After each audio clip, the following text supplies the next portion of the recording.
Hello students, कैसे हैं आप। स्वागत है आपका एक बार फिर से आपके अपने YouTube channel the Guru chemistry classes Pilani में। मैं हूं प्रदीप शर्मा। स्टूडेंट्स, इस छोटे से वीडियो में मैं एक बेसिक से कॉन्सेप्ट की बात करूंगा।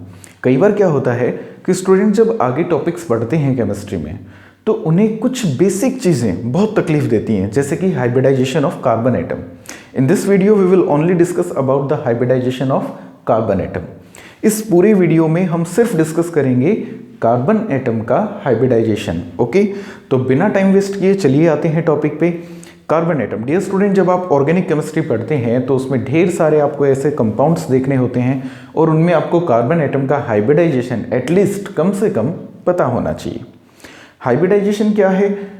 तो हाइब्रिडाइजेशन स्टूडेंट्स ये कॉन्सेप्ट है, ये एक प्रॉपर्टी है किसकी? ऑर्बिटल्स की। Hybridization is an property of orbitals.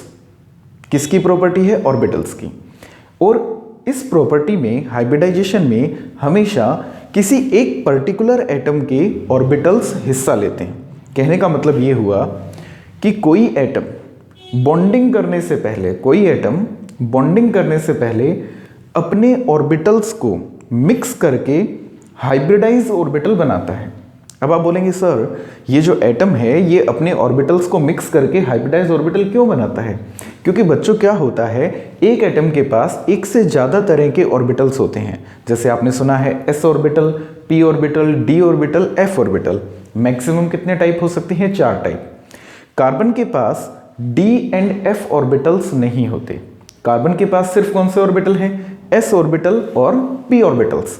यानी कि कार्बन अपने s और p ऑर्बिटल को मिक्स करके उन्हें नए हाइब्रिडाइज ऑर्बिटल में बदलता है।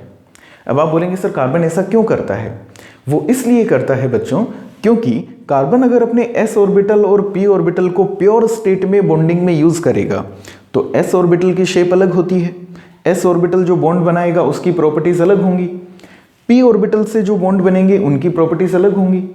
भाई ये तो आपको पता ही है ना, बॉन्ड बनने के लिए ऑर्बिटल्स की क्या होती है? ओवरलैपिंग होती है।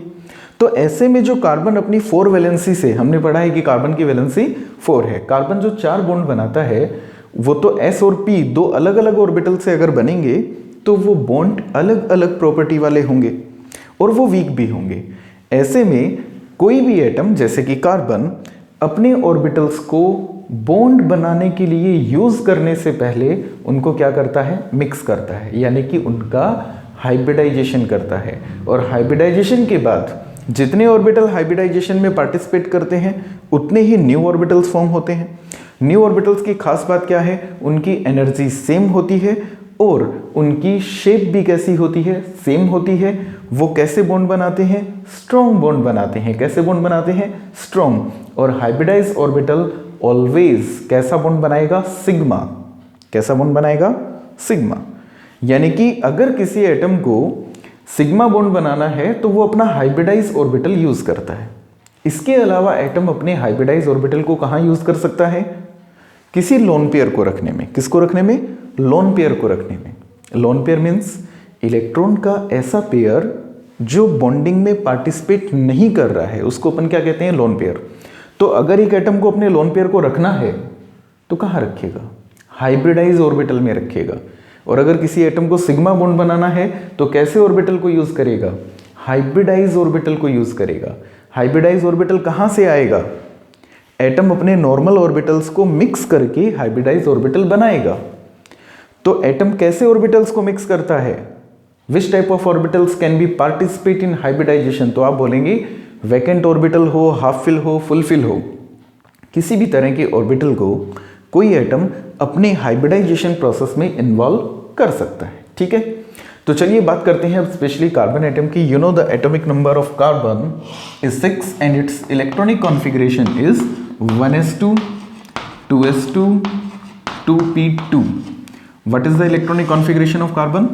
1s2 2s2 2p2। Atomic number कितना? 6। बॉन्डिंग में कौन से इलेक्ट्रॉन को यूज करेगा? कोई भी एटम अपने वैलेंस शेल के इलेक्ट्रॉन को बॉन्डिंग में यूज करता है। वैलेंस शेल बोले तो outermost shell. Carbon atom का आउटर मोस्ट शेल कौन सा है? सेकंड। इसमें 2 ही शेल हैं। इसके पहले शेल में 2 इलेक्ट्रॉन हैं, फर्स्ट में कितने हैं? 2। सेकंड शेल के s ऑर्बिटल में 2 इलेक्ट्रॉन्स हैं, सेकंड के p ऑर्बिटल्स में कितने इलेक्ट्रॉन्स है 2, यानी कि सेकंड शेल में टोटल इलेक्ट्रॉन्स कितने हैं 4। और इन इलेक्ट्रॉन्स को कार्बन एटम को यूज करना है किसमें, बॉन्डिंग के लिए। अब सीधी सी बात है, देखिए 2s2, तो 2s ऑर्बिटल ये वाला है, 2 इलेक्ट्रॉन यानी कि दोनों इलेक्ट्रॉन पेयर्ड हैं। बात करें 2p, तो आपको पता है p में कितने ऑर्बिटल होते हैं, p सब शेल हैव 3 ऑर्बिटल्स। इलेक्ट्रॉन कितने हैं 2p में 2, यानी कि 1 and 2। अब कार्बन एटम के पास ये 4 इलेक्ट्रॉन्स हैं जिनको ये बॉन्डिंग में यूज करेगा। अब बॉन्डिंग के लिए करना है ओवरलैपिंग, और ओवरलैपिंग में सिर्फ हाफ फिल्ड ऑर्बिटल्स पार्टिसिपेट करेंगे, यानी कि ऐसे सिचुएशन में तो कार्बन की वैलेंसी कितनी होनी चाहिए 2, बिकॉज इसके पास 2 ही अनपेयर्ड इलेक्ट्रॉन हैं, तो वैलेंसी कितनी होनी चाहिए 2। लेकिन कार्बन की वैलेंसी कितनी होती है 4। वो कैसे, क्योंकि ये स्टेट होती है ग्राउंड स्टेट। कैसे स्टेट है ये, ग्राउंड स्टेट। कार्बन अपनी एक्साइटेड स्टेट में क्या करता है, 2s वाले 2 इलेक्ट्रॉन में से एक इलेक्ट्रॉन को शिफ्ट कर देता है कहाँ, 2p में।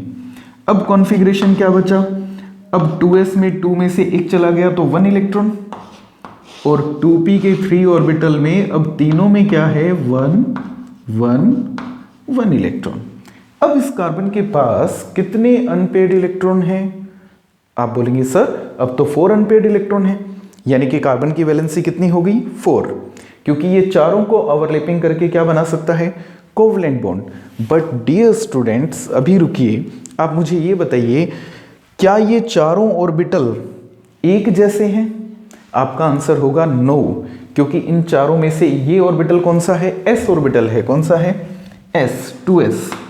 और ये कौन सा है, ये है सर p ऑर्बिटल्स। कौन से हैं, p ऑर्बिटल। और s और p ऑर्बिटल में तो बहुत डिफरेंस होता है, s तो राउंड शेप है, स्फेरिकल शेप है, और p ऑर्बिटल कैसे होते हैं, डंबल शेप। यहाँ पे s की एनर्जी थोड़ी कम है और p की एनर्जी थोड़ी ज़्यादा, यानी कि अगर कार्बन इसी सिचुएशन में अपने इन ऑर्बिटल्स को बॉन्डिंग के लिए यूज करता तो कार्बन 4 बॉन्ड तो बना सकता था, लेकिन वो चारों बॉन्ड एक जैसे नहीं होते। These bond should not be identical, because एक s ऑर्बिटल बनता ये बॉन्ड अलग होता, 3p जो बनाते ये बॉन्ड अलग होते। s orbital non directional bonding करता है और p कैसे करते हैं, डायरेक्शनल। ये हम VBD और VSEPR में डिटेल से पढ़ेंगे, लेकिन सेम तो नहीं होते, ये तो समझ आ रहा है। लेकिन जब हम देखते हैं मीथेन को तो हमें पता चलता है कि कार्बन ने जो 4 बॉन्ड बनाए हैं किसके साथ, हाइड्रोजन एटम्स के साथ, ये चारों बॉन्ड आइडेंटिकल हैं, ये सेम हैं।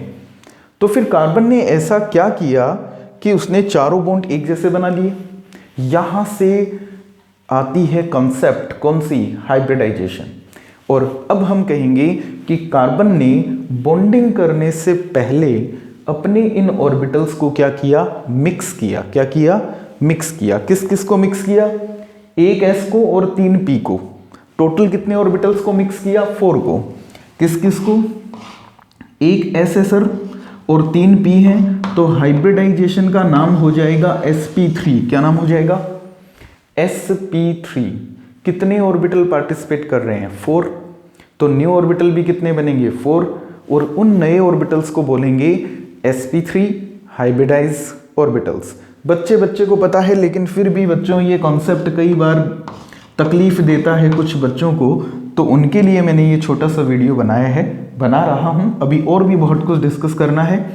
तो यहाँ पे कार्बन ने अपना एक s और 3 p ऑर्बिटल को क्या कर लिया, मिक्स कर लिया, और मिक्स करके क्या बनाए, न्यू ऑर्बिटल। ठीक है, पुराने वालों में और नए में क्या फर्क है, ये अलग अलग टाइप के थे, वो चारों एक जैसे हैं, उनकी एनर्जी सेम है, और वो चारों सेम टाइप के बॉन्ड बनाएंगे।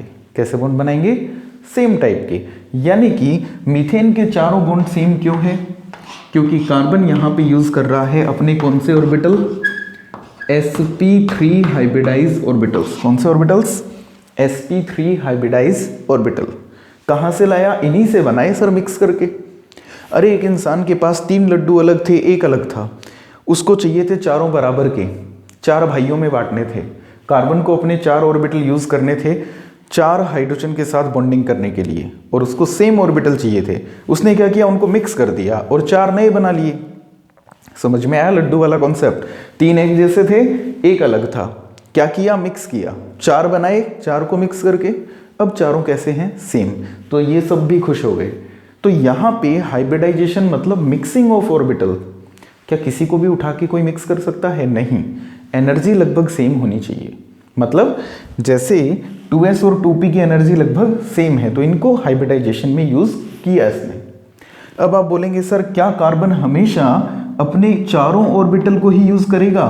तो मैं कहूंगा नहीं, चारों को तो तब यूज करेगा जब उसको 4 सिग्मा बॉन्ड बनाने हैं। कितने बनाने हैं? 4 सिग्मा।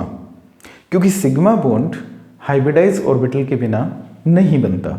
यहां मीथेन में 4 सिग्मा बॉन्ड है। यू नो सिंगल बॉन्ड हमेशा क्या होता है? सिग्मा। सिंगल बॉन्ड ऑलवेज क्या होता है? सिग्मा। डबल में क्या होता है? 1 सिग्मा 1 पाई। ट्रिपल में क्या होता है? 1 सिग्मा 2 पाई। ठीक है, तो कार्बन को यहां पे 4 सिग्मा बॉन्ड बनाने थे, इसलिए उसने चारों को यूज किया। जरा इस कार्बन को देखिए, इन कार्बन्स को देखिए जरा, ये कार्बन ने कितने सिग्मा बॉन्ड बनाए? आप बोलेंगे सर अभी तो बताया आपने, सिंगल बॉन्ड क्या है? सिग्मा। ये सिंगल बॉन्ड क्या है? सिग्मा। डबल में 1 सिग्मा और दूसरा पाई। मैंने कहा कि सिग्मा बॉन्ड बनाने के लिए कौन सा ऑर्बिटल यूज होता है? हाइब्रिडाइज। और पाई के लिए अनहाइब्रिडाइज। तो इस कार्बन को कितने हाइब्रिडाइज ऑर्बिटल की जरूरत है भाई? इसको आप बोलेंगे सर इसने तो 3 ही सिग्मा बनाए हैं, तो इसको तो 3 ही हाइब्रिडाइज ऑर्बिटल चाहिए। यानी कि ये हाइब्रिडाइजेशन कौन सा करेगा? sp2। कौन सा करेगा? ये एक s लेगा और 2 कौन से ऑर्बिटल लेगा? p, और इनको मिलाएगा तो हाइब्रिडाइजेशन का नाम क्या हो जाएगा? sp2। Which hybridization? sp2। Is that clear? sp2 में कितने ऑर्बिटल ने पार्टिसिपेट किया? आप बोलेंगे सर 3 ने, 1 s ने और 2 p ने। ये बचा रह गया, ये वाला ऑर्बिटल तो बनाएगा पाई बॉन्ड। कौन सा बनाएगा? पाई। और इन तीनों के मिलने से जो 3 ऑर्बिटल बनेंगे हाइब्रिडाइज, sp2 हाइब्रिडाइज, वो तीनों क्या बनाएंगे? सिग्मा। इसका मतलब इस कार्बन का हाइब्रिडाइजेशन कौन सा है? sp2। इसके पास कितने हाइब्रिडाइज ऑर्बिटल हैं? 3। कहाँ यूज किया? सिग्मा बॉन्डिंग में। 1 2 3। ये चौथा बॉन्ड किसने बनाया? उस ऑर्बिटल ने जिसने हाइब्रिडाइजेशन में पार्टिसिपेट नहीं किया। वो कौन सा है? ये p वाला। अब अगर किसी कार्बन को, जैसे यहां देखिए ये कार्बन है भाई, बॉन्ड तो टोटल बॉन्ड तो इसने भी 4 बनाए हैं। कितने बनाए हैं? 4। लेकिन सिग्मा कितने हैं? ये वाला sigma, single bond always sigma. Triple bond में से 1 सिग्मा और बाकी के 2 क्या हैं? पाई। तो टोटल सिग्मा बॉन्ड कितने बनाए इस कार्बन ने? 2। यानी कि इसके पास हाइब्रिडाइज ऑर्बिटल कितने हैं? 2। और 2 हाइब्रिडाइज ऑर्बिटल कौन कौन से हैं? इसने एक s को लिया, एक p को लिया और दोनों को मिला के 2 नए ऑर्बिटल बनाए। किस किस को मिक्स किया? 1s and 1p। तो हाइब्रिडाइजेशन कौन सा हुआ? sp। कौन सा हुआ? sp। और जो हाइब्रिडाइज ऑर्बिटल है उनको कहाँ यूज कर लिया? सिग्मा बॉन्ड बनाने में यूज कर लिया। पाई बॉन्ड किसने बनाए? अनहाइब्रिडाइज जो बच गए उन्होंने बनाए।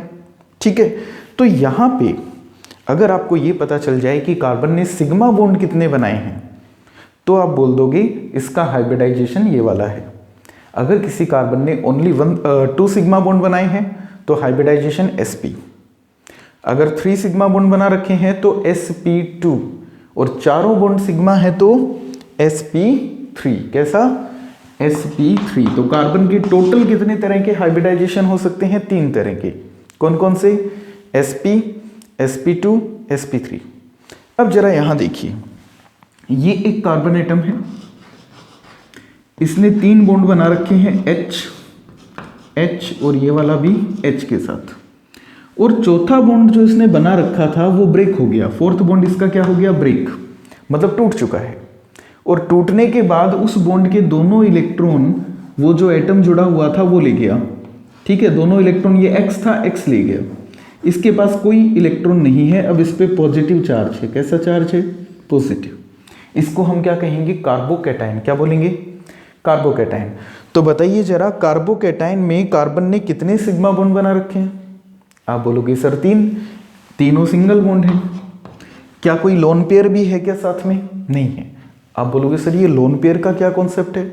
याद करिए, मैंने कहा था हाइब्रिडाइज ऑर्बिटल क्या काम में आते हैं, या तो सिग्मा बॉन्ड बनाते हैं या फिर उनमें क्या आ जाता है, लोन पेयर। मतलब अगर किसी एटम के पास एक लोन पेयर है तो वो कैसे ऑर्बिटल में होगा, जरूर हाइब्रिडाइज में। बट यहाँ तो लोन पेयर है ही नहीं अभी तक। तो 3 सिग्मा मतलब इस कार्बन के पास कितने हाइब्रिडाइज ऑर्बिटल हैं? 3 हाइब्रिडाइज ऑर्बिटल। और 3 ऑर्बिटल मतलब कौन सा हाइब्रिडाइजेशन? 3 ऑर्बिटल कौन से हाइब्रिडाइजेशन में पार्टिसिपेट करते हैं? sp2 में। किसमें? sp2 में। तो यहाँ पे कार्बन का हाइब्रिडाइजेशन कौन सा है? sp2। एक s और 2 p ऑर्बिटल मिलके कितने ऑर्बिटल बनाएंगे? 3। और वो तीनों ऑर्बिटल क्या बना लेंगे? Sigma bond. क्या बना लेंगे? Sigma bond. ठीक है। अब जरा देखिए यहाँ पर, ये एक कार्बन एटम है बच्चों, इसने भी 3 बॉन्ड बना रखे हैं, लेकिन इसका जो 4th बॉन्ड था वो जब ब्रेक हुआ तो उस बॉन्ड के दोनों इलेक्ट्रॉन इस कार्बन ने गेन कर लिए। यानी कि चौथा बॉन्ड जो था ना 4th वाला, वो जब टूटा तो उसके दोनों इलेक्ट्रॉन कार्बन ने ले लिए। तो अब इस कार्बन के पास एक लोन पेयर है। क्या है? Lone pair. ऐसा इलेक्ट्रॉन्स का पेयर जो बॉन्डिंग में अब पार्टिसिपेट नहीं कर रहे। ठीक है। तो अब इस कार्बन का हाइब्रिडाइजेशन क्या है? एक तो इस पे माइनस चार्ज होगा क्योंकि इसने बॉन्ड के दोनों इलेक्ट्रॉन लिए हैं, और इसके पास लोन पेयर है। अब इस कार्बन का हाइब्रिडाइजेशन क्या होगा? आप बोलेंगे सर इसने 3 सिग्मा बॉन्ड बनाए हैं, 1 सिग्मा, 2 और 3। 3 सिग्मा के अलावा इसके पास एक लोन पेयर भी है। क्या है? Lone pair. लोन पेयर कैसे ऑर्बिटल में होता है? हाइब्रिडाइज ऑर्बिटल में। कैसे में होता है? हाइब्रिडाइज ऑर्बिटल में। इसका मतलब इसने अपने 3 ऑर्बिटल को तो यूज कर रखा है सिग्मा बॉन्डिंग में, और एक हाइब्रिडाइज ऑर्बिटल को इसने यूज किया है लोन पेयर को रखने में। किसको रखने में? लोन पेयर को रखने में। तो इस कार्बन के पास टोटल हाइब्रिडाइज ऑर्बिटल्स कितने हैं? 4 हैं। कितने हैं? 4। कैसे? 3 ऑर्बिटल से तो इसने बना रखे हैं सिग्मा बॉन्ड, और चौथे को इसने यूज कर रखा है कहाँ? लोन पेयर में। तो इस कार्बन के पास 4 हाइब्रिडाइज ऑर्बिटल्स हैं। And you know 4 hybridize orbitals कौन से हाइब्रिडाइजेशन से बनते हैं? जब 1s एंड 3p ऑर्बिटल्स क्या करें? मिल करके हाइब्रिडाइजेशन करें, और उसका नाम क्या होता है? sp3। कौन सा? तो यहां पे कार्बो एनाइन का हाइब्रिडाइजेशन, मतलब जब कार्बन पे होता है कैसा चार्ज? Negative charge. तो कार्बन के पास होते हैं 3 sigma bond plus 1 lone pair, मतलब 4 ऑर्बिटल का हाइब्रिडाइजेशन कौन सा? sp3। कौन सा? sp3। Carbocation means when carbon contain positive charge. Means positive charge का मतलब कार्बन ने सिर्फ 3 सिग्मा बॉन्ड बना रखे हैं, उसके पास कोई लोन पेयर नहीं है, क्योंकि जब बॉन्ड ब्रेक हुआ तो दोनों इलेक्ट्रॉन जो 4th एटम था वो ले गया। ऐसे कार्बन का हाइब्रिडाइजेशन sp2। कितने हाइब्रिडाइज ऑर्बिटल? 3। ठीक है। ऐसा कार्बन जिसने चारों बॉन्ड सिग्मा सिंगल बना रखे हैं, तो 4 सिग्मा मतलब 4 ऑर्बिटल का हाइब्रिडाइजेशन कौन सा? sp3। ऐसा कार्बन जिसने 3 सिग्मा और 1 पाई बना रखा है, तो पाई तो हाइब्रिडाइज ऑर्बिटल बनाएगा नहीं। 3 सिग्मा मतलब 3 ऑर्बिटल वाला हाइब्रिडाइजेशन कौन सा? 3 orbital participate in hybridization which? sp2। एक s और 2 p से मिलके 3 जब बनते हैं। The carbon which has 2 sigma bonds, ऐसा कार्बन जिसने 2 सिग्मा बॉन्ड फॉर्म किया है और 2 पाई, तो ऐसे कार्बन के पास ओनली 2 हाइब्रिडाइज ऑर्बिटल हैं। And you know 2 hybridize orbital कौन से हाइब्रिडाइजेशन से आते हैं? sp। ठीक है। तो कार्बन की बॉन्डिंग और उसके लोन पेयर काउंट करके हम हाइब्रिडाइजेशन का पता लगा सकते हैं। कार्बन में मैक्सिमम कितने तरह का हाइब्रिडाइजेशन होता है बच्चों? 3 तरह का। कौन कौन सा? sp, sp2, sp3। sp में कितने हाइब्रिडाइज ऑर्बिटल बनेंगे? 2, क्योंकि पार्टिसिपेट भी कितने कर रहे हैं? 2, एक s और एक p, तो नए भी कितने बनेंगे? 2 बनेंगे। sp2 में न्यू हाइब्रिडाइज ऑर्बिटल कितने बनते हैं? 3, बिकॉज पार्टिसिपेट भी तो 3 कर रहे हैं। और sp3 में कितने? 4 हाइब्रिडाइज ऑर्बिटल होते हैं। हाइब्रिडाइज ऑर्बिटल को एटम कहाँ यूज़ करता है, या तो सिग्मा बॉन्डिंग में या लोन पेयर को रखने में। तो अगर आपने किसी एटम के सिग्मा बॉन्ड और लोन पेयर को काउंट कर लिया तो आपको पता चल जाएगा कि उस एटम के पास कितने हाइब्रिडाइज ऑर्बिटल्स हैं। और अगर आपको ये पता चला कि कार्बन के पास कितने हाइब्रिडाइज ऑर्बिटल हैं तो आप हाइब्रिडाइजेशन बता दोगे। कितने हो सकते हैं, अगर 2 हैं तो sp, 3 है तो sp2 और 4 हाइब्रिडाइज ऑर्बिटल हैं तो कितना हाइब्रिडाइजेशन क्या होगा, sp3। हाइब्रिडाइज ऑर्बिटल कितने हैं कैसे पता चलेगा, sigma bond plus lone pair को ऐड करना है। लोन पेयर है तो ऐड करेंगे, नहीं है तो ओनली सिग्मा बॉन्ड को काउंट करेंगे। ठीक है, सिग्मा बॉन्ड भी है लोन पेयर भी है तो उन दोनों को काउंट करेंगे, जैसे यहाँ किया 3 sigma bond 1 lone pair, total कितना 4 ऑर्बिटल का हाइब्रिडाइजेशन कौन सा, sp3। क्लियर है बच्चों। मुझे लगता है कार्बन का हाइब्रिडाइजेशन फाइंड आउट करना आपके लिए अब बहुत आसान है। ये टॉपिक बहुत बड़ा है, हम इसको जब VBT और VSEPR theory chemical bonding chapter पढ़ेंगे क्लास 11th का तो बहुत डिटेल से पढ़ेंगे। इसमें हम structure, shape, bond pair etcetera बहुत सारी चीज़ें हम इसमें पढ़ेंगे। ठीक है, लेकिन एक बार ऑर्गेनिक केमिस्ट्री स्टार्ट करने से पहले आपको ये चीज़ तो आनी चाहिए। Okay students, thank you for watching. इस वीडियो को शेयर करें आप, है ना।